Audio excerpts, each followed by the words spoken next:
골로새서 1장입니다.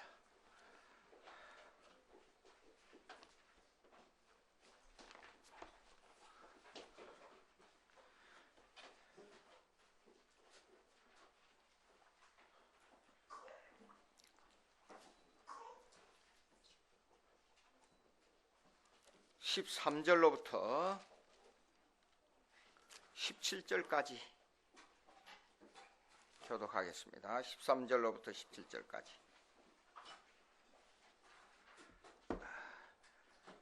제가 13절 읽습니다. 그가 우리를 흑암의 권세에서 건져내사 그 사랑의 아들의 나라로 옮기셨으니 그는 보이지 아니하는 하나님의 형상이시요 모든 피조물보다 먼저 나신 이시니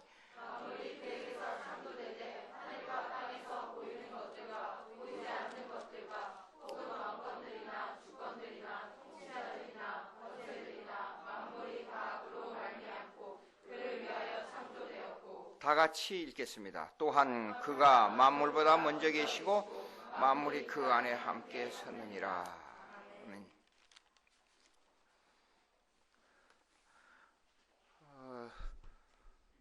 가끔 가다가 목회에 대한 얘기를 좀 하겠어요. 오늘 두 가지인데 마음 생각해도 우리 김민호 목사님을 미국에 한번 제가 초청해야겠어요. 그래가지고 미국 교회, 강해 설교하는 교회 탐방을 좀 했으면 좋겠다는 생각이 들어요. 여러분들이 휴가를 내주셔야 돼요. 그런 생각이 꼭 했으면 좋겠다는 생각이 들고 여기에서 강해 설교를 하는 거하고 미국에 가서 보는 거하고 상당히 차이가 있어요. 교회는 이렇습니다. 목사가 크는 것만큼 교회가 커요. 그러니까 그걸 여러분들이 감안하시고 교회를 정말로 진실하게 바로 키우려고 그러면 목사님을 뒷바라지를 잘해야 돼요. 나면서부터 천재가 없고 나면서부터 위대한 사람이 없어요. 만들어가는 겁니다. 인간은 다. 목회자도 마찬가지예요. 그러니까 그렇게 했으면 좋겠다는 생각이 들고 그 다음에 제가 그 청교도들이 그러니까 영국의 스칼랜드 그 언약파들 청교도들이 신앙생활 하는 데서 그 영향을 많이 받았어요. 미국에서. 근데 그들은 주일 지키는 것을 주일날 와서 이렇게 그냥 쉬었다 간다. 그게 아니에요. 그 사람들은 주일 지키는 걸 노동의 연속으로 봅니다. 주일은 하나님을 위한 노동이고 세상 노동은 완전히 잊어버려요. 손 안 댑니다. 아예. 근데 그 준비를 토요일 날부터 시작해요. 토요일 날 저녁에 일찍 잠자리에 들어갑니다. 주일날 피곤하지 않기 위해서. 그래서 주일날 졸지 않고 아주 맑은 정신으로 와서 주일을 잘 지키고 영적 교제에 깊이 들어가요.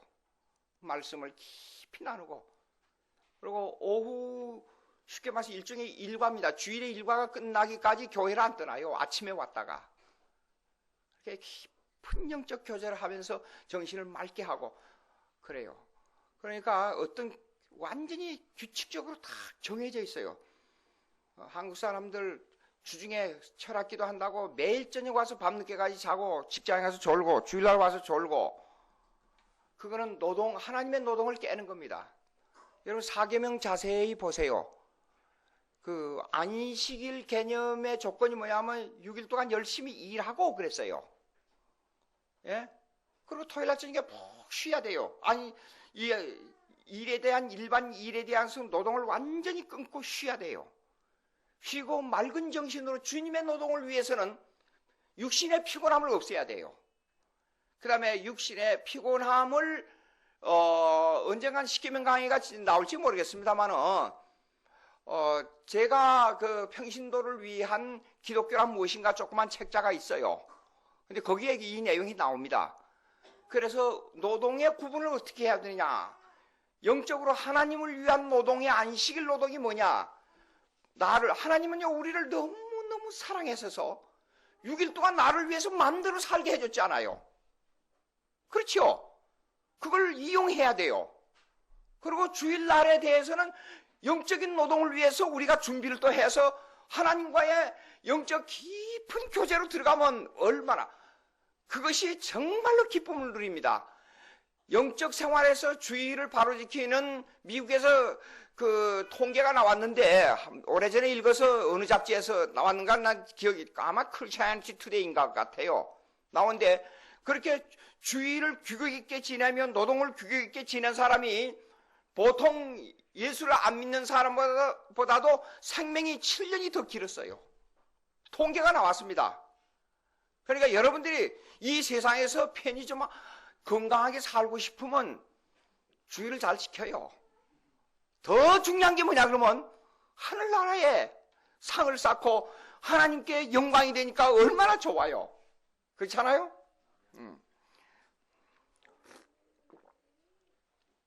조금 잔소리를 했어요. 봅시다.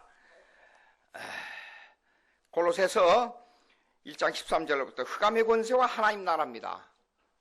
두 가지는 이 반대되는 경향으로 우리가 해석할 수 있어요. 그런데 이것이 이 두 가지가 반대되는 경향이지만은 하나님의 주권 아래에서는 절대적인 요소입니다. 잘 이해를 해야 돼요. 하나님의 주권으로 볼 때는 이 모든 악한 세력까지도 절대적인 요소로 존재한다고 말입니다. 그게 무슨 말이냐 그러면 거기도 하나님이 다스리는 한 분야에 속하는 겁니다. 거기도 악한 세력도 마귀도. 예? 이 세상은 모든 게 상대적이에요. 하나님을 빼면 모든 게 상대적입니다. 무슨 말이냐 그러면 절대는 불가하다 그 말이에요. 자 보세요. 성과 악이 있고 창이 있으면 방패가 있어요. 그렇죠? 남자가 있으면 여자가 있고 그 다음에 불이 있으면 물이 있고 마이너스가 있으면 플러스가 있고 승자가 있으면 패자가 있고 그렇죠? 얻는 자가 있으면 잃는 자가 있고 이게 상대적이에요. 세상의 모든 것이요. 근데 모든 것이 상대적인데 하나님 앞에 가서 보면요. 하나님의 주권하에서 보면 하나예요. 하나. 그럼 이거는 여기에서 나타나는 거, 이 성경에 나타나는 이 반대되는 것 같이, 즉 상대적으로 보이는 것 같이 있는 13절에 보면 흑암의 권세와 사랑의 아들의 나라 두 가지가 반대되는 경향으로 보인다 이거예요. 그렇죠? 근데 오늘날 교회에서 이 상대적 세력적 싸움만을 가지고 논하는 경우가 많아요. 하나님의 주권 안에서 다 하나가 되는 양면성을 어떻게 우리가 받아들이냐 하는 문제에서는 별로 토의가 없어요. 왜 그러냐? 그 이유가 뭔가니?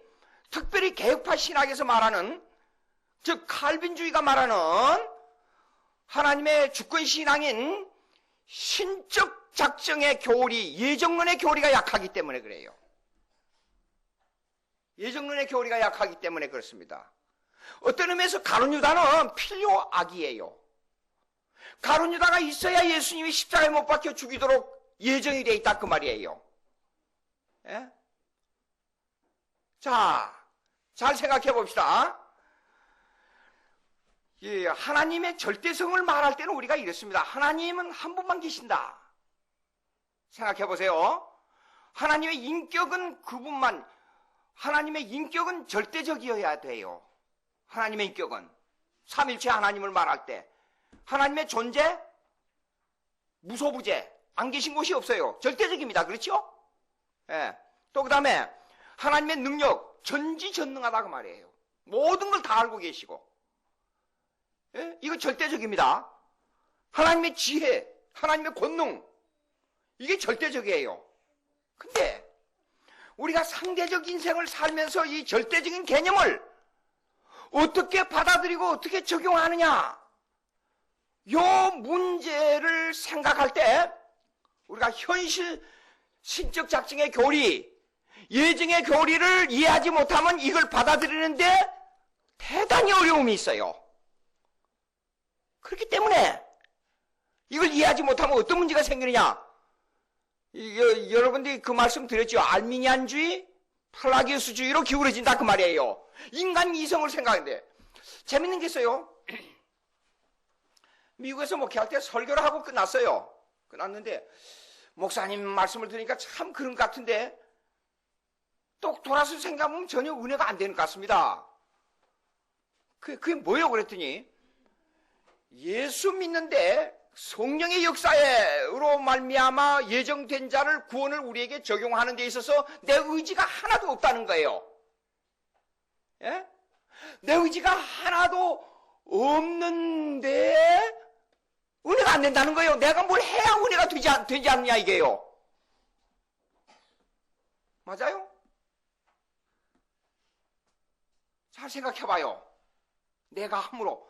여러분요, 제가 드리는 말씀을요, 깊이 생각해야 됩니다. 방금 우리 김민호 목사님 저한테 그 존 파이퍼의 설교 내용이 잠깐 들어왔어요. 존 파이퍼 미국에 하는데. 근데 그분의 말씀 중에 여러분 중고등학교 다닐 때 B 플러스 PP는 무슨 태라 그래요? 대답해봐요. 수동태라 그러죠. 영어를 쓰는데 거의가 수동태예요. 자, 능동태로 설교할 때는 여러분 지금 성령 받는 시간이 지금입니다. 성령 받도록 이렇게 하세요. 능동태죠. 이렇게 받아들이세요. 여러분 받고 안 받고는 여러분에게 매였습니다. 받으세요. 지금 기도 이렇게 해야 됩니다. 성령의 역사합니다. 근데 파이퍼에 방금 설교 잠깐 나오는 몇 문장밖에 안 돼요. 근데 전부 거의가 수동태예요. 여러분, 여러분의 삶이 하나님에게 이끌려야 됩니다. 그렇게 말해요. 여러분이 자율적으로 결정할 때는 여러분의 자율에 의해서 움직이는 것은 하나님의 뜻에 합당하지 아니할 때가 있습니다. 하나님께 끌려가야 됩니다. 이렇게 말을 해요. 뭐가 다르지요? 아주 비슷하게 들린 것 같아요. 그렇죠? 근데 수동태와 능동태는 한마디로 개혁파 신학에서 말하는 칼빈주의냐 아니면 알미니안적이냐 펠라기스주의냐로 갈라져 버려요.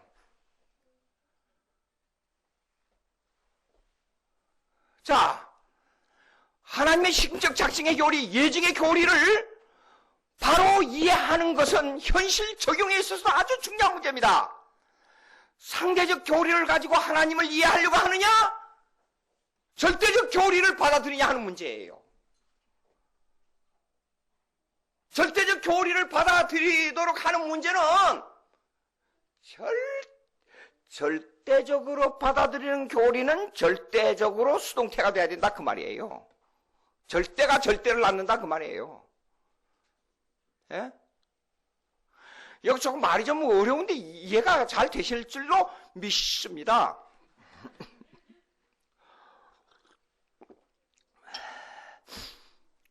자, 여기는 두 개가 나와요. 이거 두 개를 우선 설명하고 봅시다. 두 개를요. 두 가지를. 자, 흑암의 권세. 흑암의 권세가 뭐예요? 성경은 흑암을 어둠으로 표현하고 있죠. 어둠은 죄의 지배를 말하고 있습니다. 시적 표현입니다. 일종의. 상징적 표현입니다. 죄의 지배권. 죄의 지배권은 여기 반대되는 나라가 하나님 나라예요. 여기 사랑의 나라입니다. 왜 사랑의 나라냐? 사랑의 나라는 여기요. 다툼이 없어요. 평화, 기쁨, 교제예요. 교제. 이 교제는 어떤 교제냐? 그러면 그냥 재밌게 지낸다는 교제가 아니에요. 지난주에 말씀드린 대로 피해 교제입니다. 피해 교제는 어떤 언약에 속하느냐? 가족의 언약에 속합니다. 가족. 세상에 제일 가까운 사람이, 이 세상적으로 제일 가까운 사람이 누구지요? 가족이에요. 가족. 부모의 형제가 아니에요. 그러면 우리가 하나님 나라로 들어왔다는 것은 하나님의 피 속으로 들어왔다는 말입니다. 하나님의 허락하신 피 속. 그 피가 대표적으로 나타났는데 구약에는 예표로 나타났어요. 양을 잡아 피를 가지고 제사를 드리는 거예요. 그 대표적으로 나타난 그 피가 누구냐? 예수 그리스도의 십자가의 피예요. 그래서 우리 하나님의 피 속으로 들어온 거예요. 그래서 그것이 하나님의 가족이에요. 그러니까 은혜 언약의 내용이 뭐냐? 여호와는 우리 아버지요, 우리는 그 가족, 그의 족속, 그의 백성이라고 말이에요, 우리가. 그래서 피의 교제 속으로 들어온 거예요, 우리가.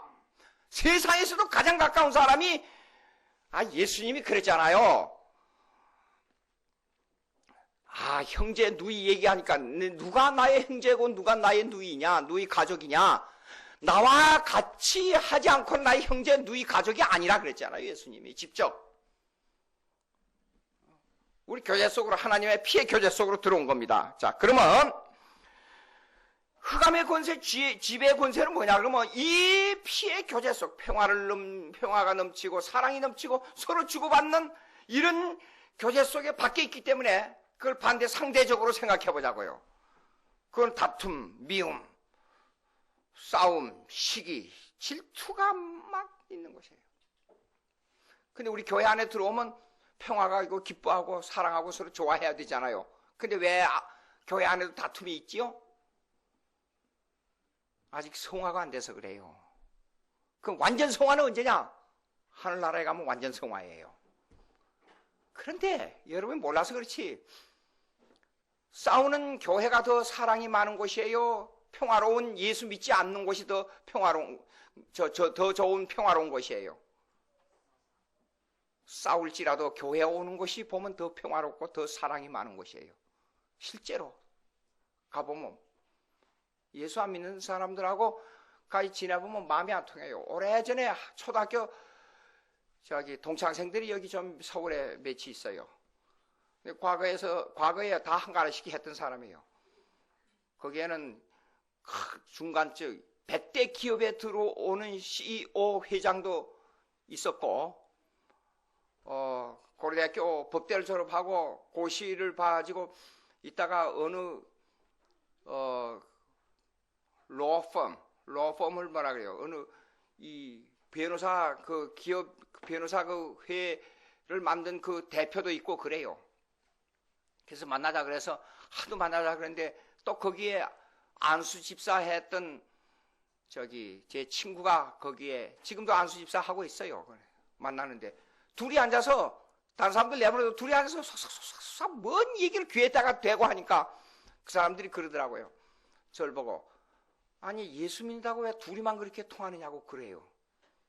그래서 내가 대뜸 하는 말이, 너희들하고 나하고는 가족이 틀리다 그랬어요. 무슨 말이죠? 그 예수 믿으니까 예수 믿는 한 피의 가족으로 왔잖아요. 예, 너희들은 가족이 틀리다. 근데 다 부인들은 예수 믿어요, 보니까. 근데 너희는 같이 부인하고 같이 살면서 틀린 가족으로 살고 있다. 내가 그랬어요. 그 사람들이 이해해요? 이해 못합니다. 예? 이해 못해. 근데 마음이 안 통해요. 마음이 안 통해. 왜냐하면 우리는 가족관계로 들어왔기 때문에 그래요. 이런 문제가 있습니다. 이 상대적인 현상이 있단 말이에요. 그래서 근데 이걸 극단적으로 성경에서 표현했습니다. 극단적으로 표현한 게 뭐냐면 어둠의 권세, 공중의 권세 잡은 자, 마귀, 영적 세계로 표현했단 말이에요. 에베소서 2장 1절 한번 보세요. 에베소서 2장 1절. 에베소서 2장 1절.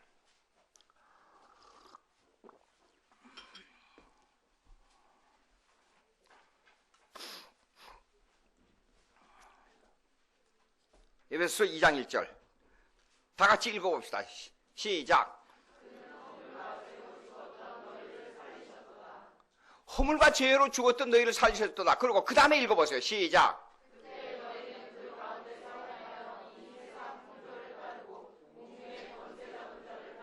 이 세상 풍조를 따르고 공주의 권세 잡은 자를 따랐다 그랬죠.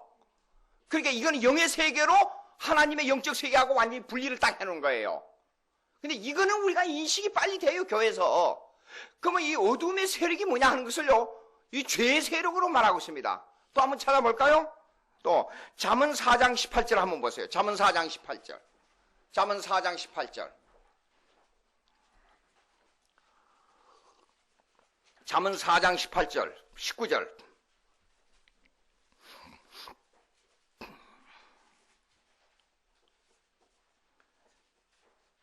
시작.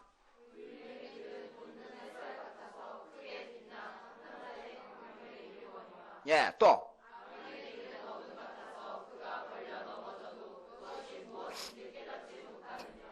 저기 잠언을 읽을 때 조금 서론적으로 제가 이 얘기하겠어요. 시편, 잠언, 전도서 세 가지가 우리가 신앙생활 하는 데에 지혜를 주는 아주 좋은 성경입니다. 제가 어려운 일 있을 때 잠언을 자주 읽어요. 그러면 잠언은 뭐냐? 그러면 이렇습니다. 전체적인 제목을 말할 때 내 개인이 기독교인으로서 주위에 있는 사람과 어떤 관계를 맺는 데 있어서 지혜를 주는 성경이에요. 잠언은. 다시 한번. 잠언은 내 개인이 기독교인으로서 주위의 사람과 관계를 바로 맺도록 하는 지혜를 주는 책이에요. 그러니까 여러분 인간관계를 바로 하기 위해서는, 지혜로운 인간관계를 맺기 위해서는 잠언을 많이 읽어야 돼요.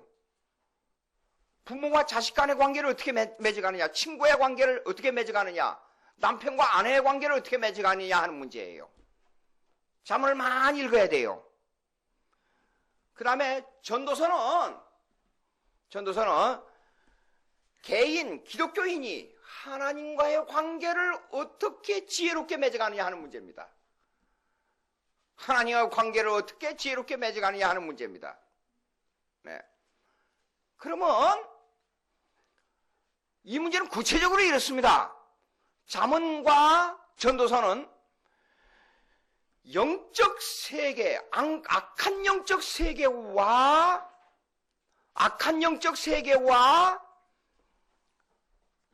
성령의 영적인 사랑의 하나님의 나라의 세계를 내가 어떻게 지혜롭게 구분하느냐의 문제예요. 구분하느냐의 문제예요.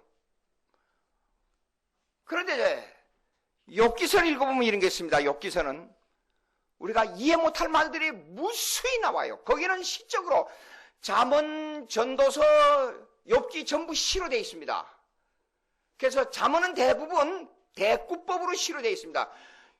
A는 따다따다따다 이렇게 되고 B는 따다따다 이렇게 된다. 그러나 A는 이렇게 되므로 B는 이렇게 된다. 이렇게 나와 있어요. 시가.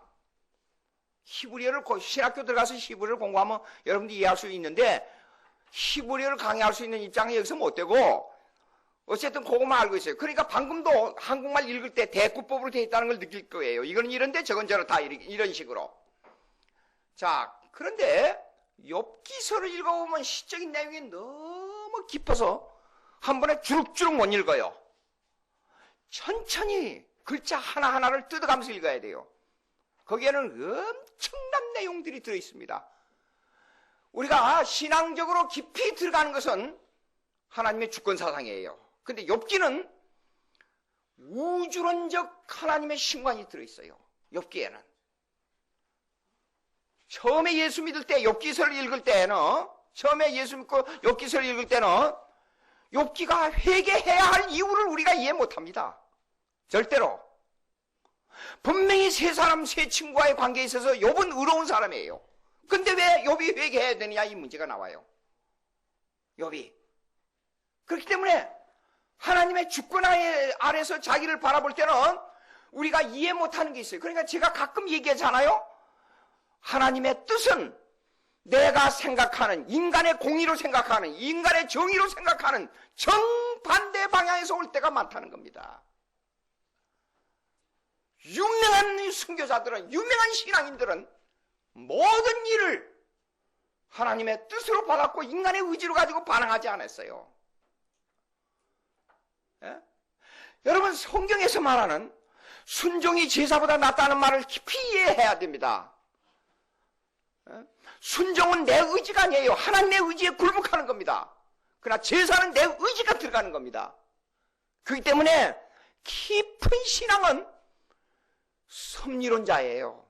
신적 작정의 요를 이해하는 사람이에요. 하나님의 뜻을 받아들이는 사람이에요. 어떤 경우도 있어요. 제 의지를 한번 얘기해보면, 미국 가서 살면서 이런 게 있었어요. 처음에는 내가 영어를 잘한다고 소문났어요. 한국에서. 근데 미국 가서 턱 앉아있으니까 뭔 소리를 하는지 이해를 못하겠어요. 단어만 들어오지. 근데 이제 영어를 알아듣고 처음에는 미국 사람을 만나서 이 얘기하고 싶어서 그냥 계속 떠들어대고 그랬어요. 근데 미국 사람들의 말을 어느 정도 이해할 때는 sarcastic이란 게 sarcastic. 날 보고 재밌는 이 얘기를 하는데 그 속에 동양 사람이라고 깔보는 내용들이 들어와 있어요.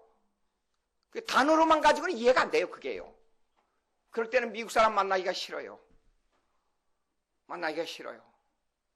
학교에서 공부할 때하고 나올 때하고 사회하고는 너무나 차이가 많아요. 예? 미국의 애들이 지금 이런 교육을 받아요. 프라그마티즘의 교육을 받아요. 미국이 지금은 자꾸만 복고주의로 돼가는데 프라그마티즘의 교육이 뭐냐? 실용주의 교육이라 해가지고 도덕이 필요 없고 윤리가 필요 없고 과학교육에 기술교육만 잘 시키면 애들을 기술교육으로 만들어서 국가를 부흥시켜야 된다. 현실교육을 강조해 유틸리타리아니즘 뭡니까? 실리주의 교육을 많이 시켰단 말이에요. 그러다 보니까 애들이 도덕교육이 없어요. 그러니까 애들을 어떻게 하냐면 okay, don't worry about it. You can do it. It's okay, no problem. C학점 맞아서 낙제 받아도 나중에 할 수 있어. 괜찮아. 걱정하지 마. 근데 you can do it. 너가 할 수 있다는 말은 우리 한국말하고 전혀 다른 의미가 있습니다. 자, 제가 하나 이 얘기를 해볼게요. 회사에 딱 내가 입사를 했습니다. 입사를 해서 들어가게 되면 입사를 해서 들어갔는데 너 이 음식 만들 줄 아느냐? 그럼 실제로 내가 못 만들어요. 근데 우리 한국 사람들은 만들 수 있어야 내가 할 수 있습니다. 그렇게 말해요. 근데 미국 사람들은 Yeah, I can do it. 그래요. 그러면 너가 잘 가르쳐주면 따라서 할 때 분명히 할 수 있다. 그렇게 말하는 거예요. You can do it이란 것은. 그러니까 한국에서 여러분들 I can do it, you can do it 하고는 영 차이가 나버려요. 그래 한국 사람들 사장은 잘 모르고 그럼 이 자리에서 만들어봐. 미국엔 그래요. 내가 I can do it 그랬지 내가 I do it 그렇게 하지 않았냐고 그렇게 대답하는 거예요. 미국에서는. 예? 그러니까 you can do it, don't worry about it. 그렇게 교육을 시키면 오늘 못하더라도 나중엔 다 되니까 염려하지 말라는 말이에요. 미국에서. 그러니까 애들이 그렇게 됩니다. 그러면 고등학교 졸업하고 금방 다 될 같이 다 된다고 생각했으니까 그렇게 교육을 수년 동안 받았으니까 애들이 가서 직장에다가 탁 원서를 내요. 그러면 가만히 보니 너는 대학도 전공을 공부하는 대학도 공부를 못했고 경험도 없고 그런데 어떻게 쓸 수가 있느냐? 안 된다 그러니까 이 애가 뭐냐 그러면 나는 I can do it. 입사시켜 달라는 거예요. 그럼 내가 여기서 할 수 있다고 그렇게 말을 해요. 그러나 너는 경험이 없고 공부 전공을 안 했기 때문에 우리 회사에서는 이런 전공 분야를 공부한 사람을 받아들이고 여기에 경험 있는 사람을 받아들인다고 했지 you can do it 했다고 해서 받아들인 게 아니야. 나가. 그럼 회사에서 입사 못합니다. 다른 데 가도 마찬가지예요. 다른 데 가도 마찬가지. 근데 학교 교육 때는 다 할 수 있다고 선생님이 가르쳤는데 왜 안 되냐 이게요. 생각도 못해도 짧은 생각으로 총을 하나 사는 거예요. 총을 하나 사. 그래 가서 범죄하는 거예요. 아무라도 총을 살 수 있으니까. 예? 그게 미국 사회예요. 그래서 애들이 이 교육이 훈련의 교육이 전혀 안 돼 있어요. 훈련의 교육이. 그래서 우리 아들 셋을 키우면서 얼마나 힘들었는지 몰라요. 자꾸 말이 다른 데 나갔습니다만은 선생하고 수없이 다퉜어요. 우리 애들 가서 이 얘기를 하는데 행복이 뭐냐 그래 날 보고 선생이. 그래서 행복이 뭐냐 하나님의 영광을 위해서 사는 것이 행복이다 그러니까 선생이 이해하겠어요? 이해 못해요. 근데 내가 그래서 되물었어요. 그러면 행복이 뭐냐 그러니까 자기가 원하는 대로 해주는 것이 행복이래요. 그래서 내가 no 아니라고. 그래서 이제 그때부터 선생하고 저하고 논쟁이 벌어졌어요. 그럼 내가 방과 후에 오겠다. 애들 교육을 어떻게 하는가 방과 후에 올 테니까. 그래가지고 1시간 동안 논쟁을 한 게 선생하고. 예? 그래서 교육학적으로 선생은 틀렸다. 내가 그랬어요. 아이고. 그래가지고 자기가 원하는 대로 해준다고. 그 원하는 대로 해줘가지고 어떻게 되냐면 교육이 훈련이 안 돼 있는데요. 15세까지는 이렇습니다. 저도 미국에서 교육학을 공부한 사람이기 때문에 15세까지는 어린 애들을 암기력을 중심으로 공부를 해야 돼요. 근데 창조론적 교육이 맞질 않아요. 15세가 넘어서. 근데 유대인들이 하는 것이 얼마나 성경적인지 몰라. 16세가 돼야 어른이 된다고 그러잖아요. 그때부터 논리적으로 머리가 변해가는 기간이란 말이에요. 그때는. 애들 암기식으로 훈련하고 또 잘못된 걸 훈련하고 고치고 잘못되면 매라도 때려야 될 거 아니에요? 근데 애들 그냥 아무리 범죄를 해도 you can do it, you can do it. 무슨 놈의 you can do it이 어디로 가버렸어요? you can do it이 you can do it가 you cannot do it로 변해버리잖아요. 이런 그래서 그 선생 보고 그랬어요. 그거는 프라그마티즘의 교육인데 존 듀이에서 나온 거다. 시카고 유니버시티의 교육학 철학 교수였어요. 존 듀이가. 그 프라그마티즘의 교육이 이래서 문제가 있는 건데 애들이 정서적으로 바로 안 되고 심리적으로 바로 안 되고 윤리 도덕적으로 바로 안 되면 사명이 없기 때문에 아무리 교육을 시켜도 내가 할 수 있다고 말해도 그거는 할 수 있는 게 아니고 나중에는 멸망한다. 그걸 그렇게 강조했어요. 그래서 논쟁을 많이 했어요.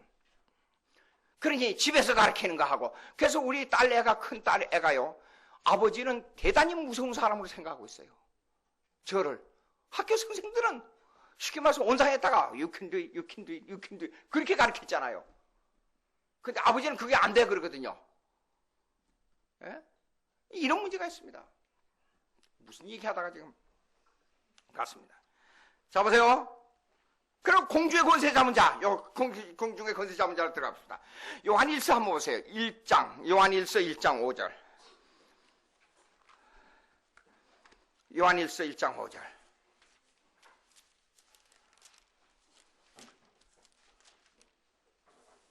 요한일서 1장 5절. 다 같이 시작. 우리가 그에게서 듣고 너희에게 전하는 소식은 이것이니 곧 하나님은 빛이시라. 그에게는 어둠이 조금도 없이 그러니까 어둠하고 빛하고 반대되잖아요. 어둠은 죄악이고 빛은 생명이에요. 생명 예수 그리스도입니다. 하나님은 빛이요. 예? 전혀 반대돼요. 그러면 어둠이 조금도 없어요. 그러니까 죄가 전혀 없단 말이에요. 예수 그리스도는요. 그런데 이제 뭐냐 그러면 자 보십시오. 아까 욥기로 돌아가 봅시다. 욥기는 보세요. 욥기는 아주 여러분 읽으면 이해가 안 되는 부분이 많이 있을 수 있는데 그게 뭔가니? 죄악도 하나님의 주권, 마귀도 하나님의 주권, 선도 하나님의 주권, 모든 것도 하나님의 주권 일어나된 것을 가지고 말하고 있어요. 그 신적 작정의 교리입니다, 이게요. 자, 욥기 1장 한번 보세요. 욥기 1장. 욥기 1장을 한번 보세요.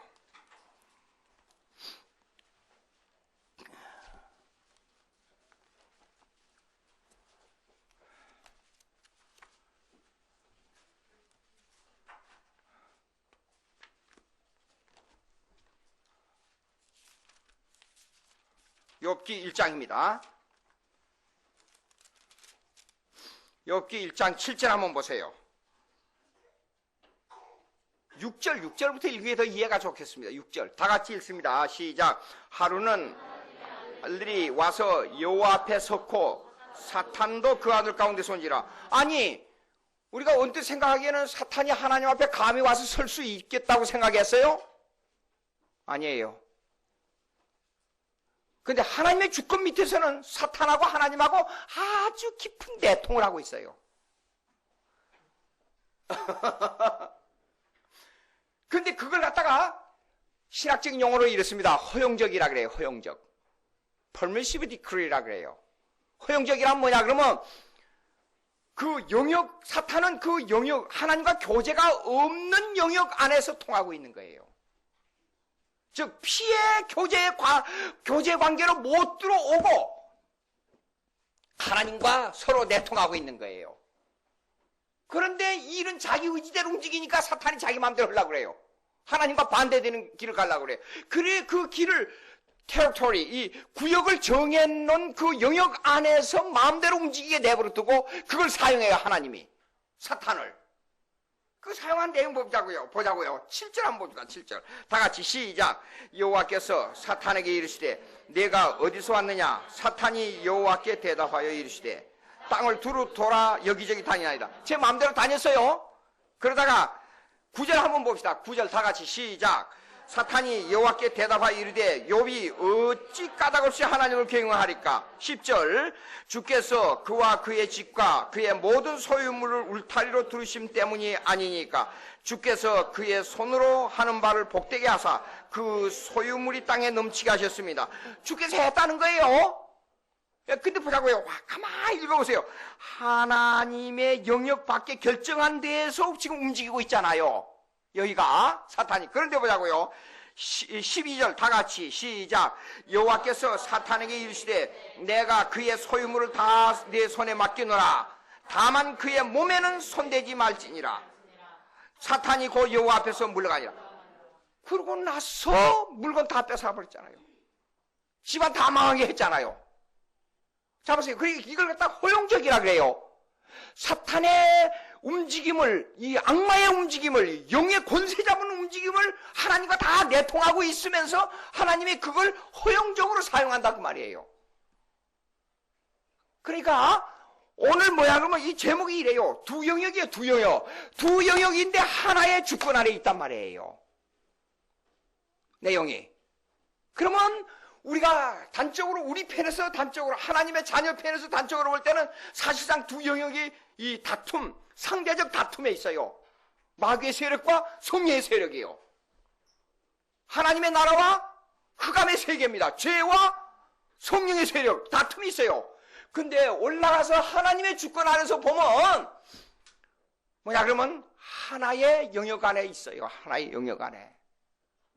자, 다시 에베소서 보자 합시다. 에베소서 보시겠습니다. 에베소서 5장. 요것을 여러분들이 이해하면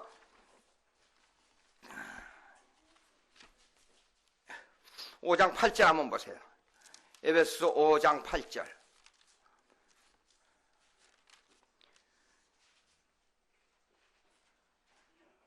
다 같이 시작.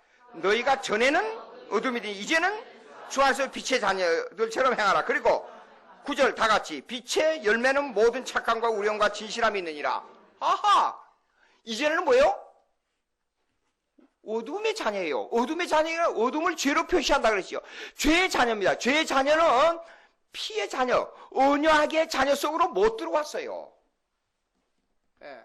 근데 이제는 우리가 어둠에서 빛의 자녀로 언약의 세계로 들어왔습니다. 이제 우리가 이런 전혀 반대되는 같이 보이는데 이걸 어떻게 해결하느냐 하는 문제가 나온단 말이에요. 그러면 자, 아온기서 쓰니 14절 골로새서 1장 14절 다 같이 읽읍시다.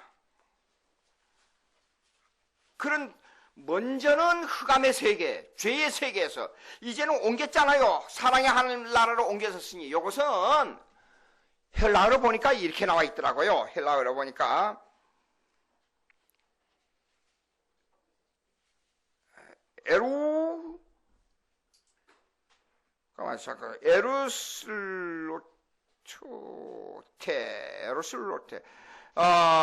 에루슬로테.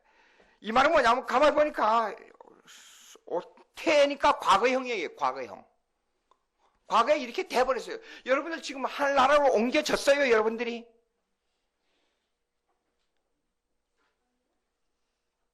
하늘나라로 지금. 그렇게 안 됐죠. 근데 과거형으로 됐어요. 여기요. 왜 그러냐? 이 내용은 이 말씀을 여러분들이 이해할지 모르겠어요. 하나님의 예정론이, 하나님의 계획이 과거에 완성됐다 그 말입니다. 사실 내가 태어나기 전에 내 죄는 이미 사하여지기로 하나님의 뜻 가운데 결정이 되어버렸어요. 타임 앤 스페이스, 시공간 세계에서 아직 이루어진 건 없어요. 무슨 말이냐면 설교도가 나왔잖아요. 설교도에서 이미 결정이 되어버렸어요. 이전 가운데 설교도에서 결정이 됐는데 현실적으로만 안 이루어졌다고 말이에요. 그러면 설교도에서 결정된 것은 건물을 지을 때 설교도는 필요 없어. 내 마음대로 지어. 그건 불가능한 일입니다.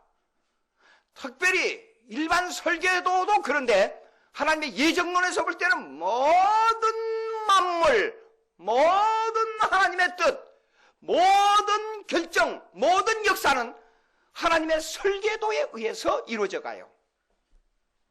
설계도. 그러면 여기 내려보면 옮기셨으니 그랬어요.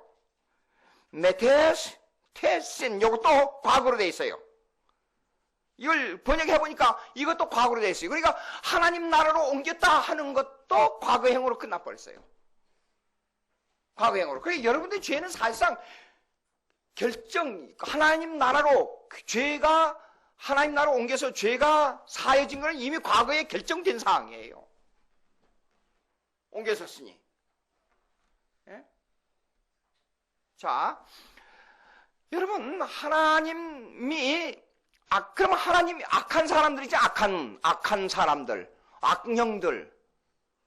사울이 왜 열심히, 우리가 설교할 때 대부분 그러잖아요. 내가 이런 얘기를 하면 또 교회에서부터 이게 비평을 받을 만한 얘기인데요. 대부분 우리가 이렇게 생각한단 말이에요. 사울이 마음이 변해가지고, 하나님을 대적하고, 바로 했으면 이런 일이 이렇게 되는데, 그 가정을 그렇게 써요. 근데 그건 틀린 말이에요. 성경적이 아니에요. 사울은, 여러분들 제 얘기를 들으면 숙명론 같이 들립니다. 사울은 처음에 하나님에게 쓰임을 받다가 나중에 악한 영을 하나님이 넣어줘가지고 악한 마음이 변하도록 결정된 상황이에요. 왜 그랬어요? 처음부터 왕이 잘못된 겁니다. 진짜 이스라엘 왕은 누구예요? 초대 왕이? 사울 왕이 아니에요. 우리가 보통 볼 때 사울 왕을 이스라엘 초대 왕으로 보지만 하나님의 원한 신정정치, 테오크라시, 구약의 역사는 신정정치의 입장에서 봐야지 인간의 정치의 입장에서 보면 안 돼요. 예, 그러면 인간의 정치의 입장에서 보면 오늘날에 봐서는 두 왕국으로 나눠집니다. 영의 왕국과 힘의 왕국이에요. 즉 국가와 교회예요. 교회와 국가를 어떻게 형성하느냐 관계입니다. 근데 구약에는 신정정치, 하나님의 주권 하에서 다루는 일반 국가도 영적으로 다뤘다 그 말이에요. 신정정치를 해야 된 구약 입장에서 초대 왕은 사실상 다윗이에요. 왜 사울을 초대 왕으로 세웠어요? 국민들이 아우성쳐가지고 소리 질러가지고 세운 왕이기 때문에 하나님이 인간의 자유의지를 허용적으로 세워주기 위해서, 허용적으로 받아주기 위해서 사울 왕을 세운 것뿐이에요. 그러니까 사울 왕은 하나님이 원하는 왕이 아니었어요. 그래서 어쩔 수 없이 다윗 왕을 세워야 되기 때문에, 진짜 하나님이 원하는 국가에, 이스라엘 국가의 왕을 세워야 되기 때문에 국민들의 아우성을 들어주는 입장에서 세워진 것뿐이에요. 우리가 잘 생각해야 됩니다. 잘 생각해야 됩니다. 한번 찾아봅시다. 어디냐 그러면 사무엘상 18장 한번 보세요. 사무엘상 18장. 사무엘상 18장.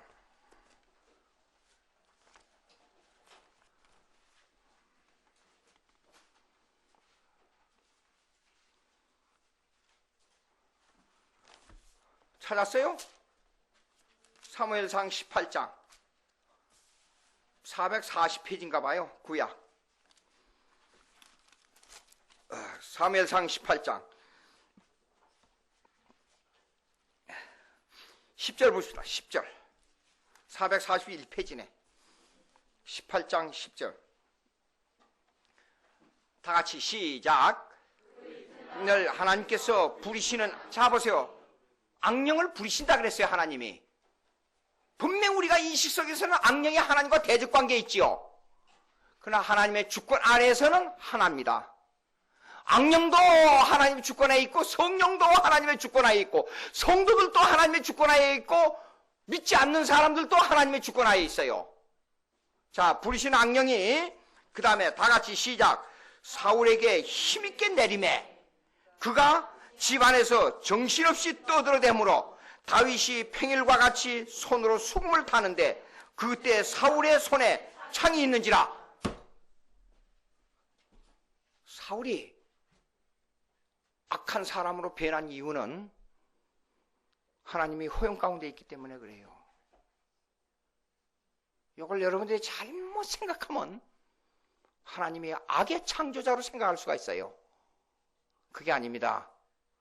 교회를 바로 세우기 위해서 두 왕국을 다스릴 때 세상 국가를 사용해요. 하나님이. 자, 잘 생각해 보세요. 제가 쉽게 한 말이었지만은 한국에서 왜 이렇게 갑자기 경제적 부흥이 일어날 수 있는가? 자연적 조건으로는 이해가 안 되는 게 많아요. 1980년대 세계 5나라를, 포텐셜리티가 강한 세계 5나라를 경제학자들이 정했어요. 그게 신문에 발표됐어요. 브라질, 그 다음에 중국, 인도, 또 하나를 잊어버렸네. 그 다음에 마지막 한국이었어요. 근데 한국은, 자 보세요. 브라질이나 중국이나 인디아 같은 나라는 자원이 무지하게 많고 노동력이 무지하게 많아요. 땅이. 예? 브라질 같은 데 가보면요, 새카만 산이 있어요. 새카만 산 하나만 사면 거기에 연탄, 아연, 산 자체가 그냥 엄청나게 큰 산 자체가 아연으로 둘러싸여 있고 그 속에 다 연탄이야, 그냥. 돈이 얼마에 그거예요? 근데 개발을 못하고 있어요, 지금. 인도, 중국, 한국은 자원이 없어요. 그 다음에 바다가 삼면으로 막혀 있어요. 근데 강대국들이 옆에 있어요. 근데 한국을 왜 이 포텐셜리티, 이 잠재력 있는 나라로 만들었냐? 그건 오직 인력이라 그랬어요. 사람. 세계 교육적 수준이 지금 거의 다 대학 졸업생이에요. 근데 미국의 대학 졸업생은 사실상 대학의 졸업생은 몇 퍼센트 안 돼요. 우리 한국하고 비하면 반 정도밖에 안 돼요. 미국에. 여러분, 빌 게이츠 세계 갑부인 빌 게이츠도 대학 다니다가 그만둬 버렸어요. 자기 사업에 자기 직장에 취하면 미국은 다니다가 인류대학 다니다가도 그만둬 버려요. 미국은 직업의식이 그래요. 근데 우리 한국은 경제적 수준이 세계 최상이에요. 머리가 좋아요. 미국에서 적용하는 거 보면, 공부를 하고 적용하는 우리 한국 학생들 보면 대단해요. 다른 사람보다 거의 3배가 빨라요. 다른 민족보다. 그런데 이 원인이 어디서 나왔느냐 이게요. 이 원인이. 그거는 130년 전에 외국에서 들어온 기독교인들의 영향이에요. 예? 그 하나님의 주권적으로 잘 보라 그 말이에요. 하나님 주권적으로. 근데 그 들어온 선교사들이 세계 1등 선교사들이에요. 전부 거의 박사학위를 가진 사람들이었어요. 의사들이었어요. 그래서 교육의 필요성을 알고 한국을 교육으로 개혁을 시키자. 그래서 가는 데마다 학교를 세웠어요. 인류대학교, 연세대학교, 이화대학교 전부 기독교 목사들이 와서 세웠잖아요. 예? 여기 기독교 중고등학교 보세요. 다 인류 중고등학교예요. 예? 그렇기 때문에 거기서부터 교육이 시작된 거예요. 기독교적 교육이 시작된 거예요. 그게요. 한국의 교육이 기독교인들 때문에 이런 엄청난 영향을 끼친 거예요. 그런데 거기서 정신력을 불어넣어줬잖아요. 그 정신력은 뭐냐면 1등 선교사들인데도 불구하고 성경을 바로 믿는 보수주의 신학자들이 왔어요. 당시에. 그래서 교육을 시킨 거예요. 이 영향이 사회 속으로 파고 들어간 거예요. 그러니까 공립학교에도 은근히 간접적으로 영향을 미친 거예요. 이 교육의 영향 힘이요. 그런데 자원으로 봐서, 뭘로 봐서, 위치적으로 봐서 경제적 국가가 될 수 있는 나라의 조건이 안 맞아요, 한국은. 그런데도 불구하고 이렇게 됐어요. 그 이유는 기독교의 힘이 있기 때문에 그래요.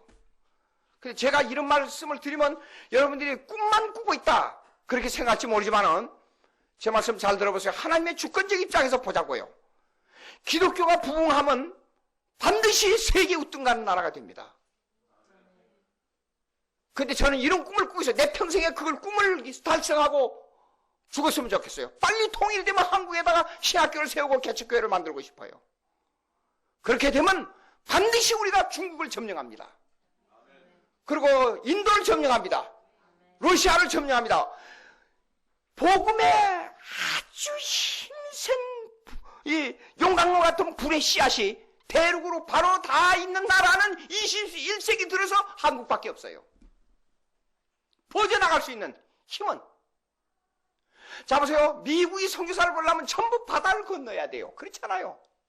영국도 바다를 건넜지만은 19세기 세계를 지배했잖아요. 한국은 21세기에 대륙으로 들어갈 수 있는 인구의 3분의 2 가까운 인구에 바로 다 있어요. 한국은. 통일만 되면 보십시오. 일본을 따라 8.15 세계 총연합회 기도회 8.15 해방 행사할 때 내가 이런 말을 했어요. 통일만 되면 우리는 일본을 따라잡는 게 아니라 일본을 반드시 능가한다 그랬어요. 반드시 능가하면 우리는 세계 최고의 기독교 국가가 된다. 그러니까 우리가 정신을 차리고 타락하면 안 된다. 예? 정신을 차리고 우리가 경건해야 된다. 그 경건이 뭐야? 말씀 중심의 신앙을 가져야 된다 우리가. 예? 인간적으로 똑똑해서는 안 된다.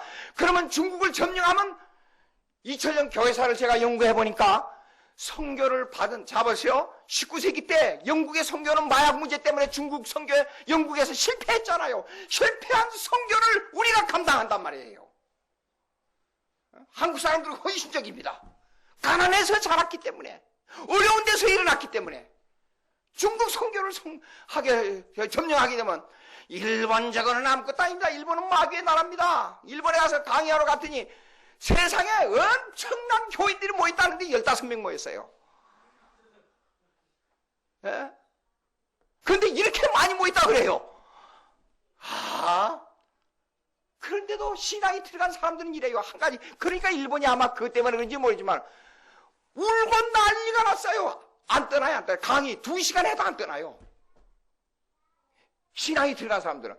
YWCA에 갔습니다, 일본에서. 그러니까 가미다마 알아요? 가미다마? 우상 섬기는 거 일본 신들. YWCA. 기독교다잖아. 거기에다가, 여 앞에다가 가미다마 신을 떡, 여기다가 이 우상을 생겨놨어요. 아니, 이거 없애지 않고 왜 이러냐 그러니까, 그거 다 옛날부터 서 있다는 거, 일본 목사가 그래요. 기가 막힌 나라요. 예? 생각해봐요.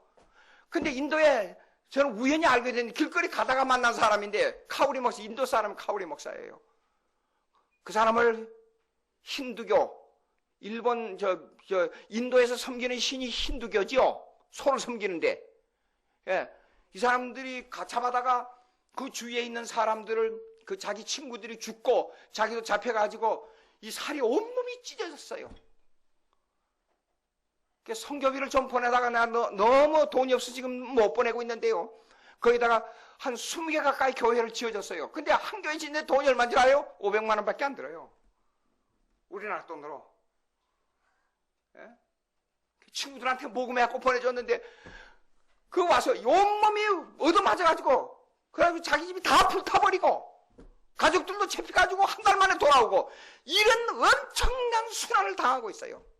우리가 빨리 기독교 국가가 정말 왕성한 국가가 돼가지고 인도하고 중국만 합하면 보세요. 세계 인구의 반이 넘어버리잖아요.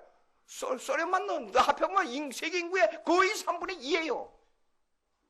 야, 중국 가서 강의를 하게 되면요 2시간, 3시간. 제가 강의하는 데는 욕심이 많은 사람입니다. 그런데도 어떤 현상이 벌어지냐? 일주일 동안 강의하는데 하루에 8시간 강의하는데 떠나질 않아요. 바짝 쪼그리고 앉아서 50명의 목사들이 모였는데 그래서 한쪽에는 이쪽에는 첫해 가니까 이쪽에 200명 이쪽에 150명 그러니까 중국 사람 150명 한국 사람 200명인데 한 3년을 가니까 500명이 됐어요. 근데 거기 누가 있느냐? 그 교회에 살아있는 선교사가 있어요. 염염교회 장로님인데 나이가 80이 됐는데 손가락이 이게 2개가 잘렸어요. 왜냐? 공산당한테 잡혀가지고 무릎이 여기 이쪽에 다쳐가지고요. 이걸 이 붕대를 메고 다니는데 절룩거려요 지금도요. 그런 살아있는 선교사가 있어요 그렇게. 예? 자 그런데 우리 한국이 이렇게 조그만 나라인데도 불구하고 미국 다음으로 많은 선교사를 세계에 보내고 있어요. 중요합니다. 여러분 우리가 마지막 소망은 선교밖에 없습니다. 그런데 내가 왜 이런 말을 하느냐? 그 이유는 뭐야 그러면? 하나님께서 교회와 국가를 허락해 줬어요. 이 두 영역을 줬습니다. 힘의 왕국과 영의 왕국. 힘의 왕국을 통해서 영의 왕국을 훈련시키고 바로 하게 하고 그 다음에 힘의 왕국을 통해서 선교하게 한다 그 말이에요. 왜 국가에다가 총칼을 허락했느냐? 악을 제거하고 교회를 세우기 위한 하나의 목적이 있는데 때로는 국가가 우리의 적이 되기도 해요. 때로는 그러면서도 국가가 우리를 도와줘요. 자 보세요. 우리 한국이 경제적으로 부흥하니까 세계 선교 나갈 수 있도록 길을 열어준 것도 국가 아닙니까? 에? 만약 국가에서 그걸 닫아버리면 우리는 선교할 수가 없어요. 그런데 때로는 국가가 우리 기독교를 핍박했잖아요. 그러니까 이걸 매로 당분으로 사용하는 것이 국가입니다. 이것이 힘의 영역이에요. 힘의 영역. 힘의 국가, 힘의 왕국이에요. 그런데 이것이 교회와 함께 성장하면서 함께 다투면서 함께 협력하면서 함께 미워하면서 함께 하나님께 영광을 돌리면서 지금 역사가 흘러온 거예요. 세계 역사 속에서 재미있는 것은 그러면서도 선교를 받은 나라가 선교하는 나라를 침범해가지고 종으로 삼은 적이 없습니다. 그러니까 우리가 중국과 인도와 러시아를 선교하게 되면 사실상 영적으로 우리 지배권 안에 들어오지 그들이 우리를 침범해서 우리를 종으로 삼지는 않을 거란 말이에요. 2000년 교회사가 그걸 증명하고 있습니다. 여러분 어디에 가서 위대한 사람이라고 길거리 가서 수많은 수천 명 수만 명을 모아놓고 소리 지르고 내가 위대하다고 한다고 해서 그 사람이 위대한 사람이 되는 게 아닙니다. 오직 아무도 몰라도 하나님 앞에 영광을 돌리고 믿음을 가지고 어떻게 살아가느냐 하는 것이 중요한 것입니다. 다음 9절 성경 9절 읽어보십시다. 하나님의 주권이라는 거 하나의 주권이라는 것이 무엇인가? 15절 읽겠습니다. 그는 보이지 않는 하나님의 형상이요 모든 피조물보다 먼저 나신 이시니 만물이 그에게서 창조되되 하늘과 땅에서 보이는 것들과 보이지 않는 것들과 혹은 왕권들이나 주권들이나 통치자들이나 권세들이나 만물이 다 그로 말미암아 꼭 그를 위하여 창조되었고 보십시오. 또한 그가 만물보다 먼저 계시고 만물이 그 안에 함께 섰느니라. 거기까지입니다. 모든 만물이 하나님의 하나의 주권 아래 있어요. 악마도 하나님께서 다스리고 계십니다. 국가도 하나님께서 다스리고 계십니다. 그러므로 우리가 깊이 생각해야 될 것은 뭐냐면 하나님의 주권하에 모든 것이 있기 때문에 우리가 영적으로 하나님의 자녀가 된 이상 하나님의 아무도 몰라도 하나님의 자녀로서의 우리가 신분을 가지고 하나님의 자녀로서의 사명을 다해야 됩니다. 이 땅에 사는 동안은 대통령 죽을 때까지 수십 년, 100년 대통령을 해봐야 그건 아무것도 아닙니다. 하늘나라에 가면 예수님 말씀했잖아요. 누가 나의 형제요? 누가 내 누이 동생이냐? 나와 같이 하지 않으면 아무 소용이 없어요. 에브라함 링컨 역사가 흘렀습니다. 에브라함 링컨 죽었습니다. 에브라함 링컨이 우리가 이렇게 에브라함 링컨을 훌륭하다고 말한 것을 에브라함 링컨이 알고 있을 거예요? 없어요? 모릅니다. 죽으면 다 끝납니다. 아무 소용이 없습니다. 그러면 우리는 하나님 나라를 준비하는 죽음을 준비하는 그걸 잠시 20년, 30년, 40년, 50년 사는 동안에 그거 준비하는 기간입니다. 이거는 하나님의 나라를 준비하는 여러분 우리 나와 여러분 돼야 되겠어요. 기도하십시다. 하나님 아버지 감사합니다. 오늘 만물이 그로 말미암고 그에게 창조되되 그를 위하여 만물이 만들어졌다고 하는 성경 말씀 우리가 성경에서 가르치고 있는 흑암의 세계와 하나님 나라의 사랑의 왕국의 세계를 비교 대조했지만 결국은 만물이 하나님의 작정, 하나님의 뜻 가운데 있다는 걸 생각했습니다. 하나님 도와주시옵소서. 우리의 마음을 붙들어 주시옵소서. 성령이 함께 해주시옵소서. 성령의 충만한 감화 감동이 우리 마음속에 불같이 일어나서 용광로같이 녹아서 하나님 나라를 위해서 모든 걸 일생을 준비하고 하늘나라에 가서 내가 착하고 충성된 종아 잘하였도다 칭찬받는 저희들 되게 해 주시옵소서. 예수님의 이름으로 기도하옵나이다. 아멘.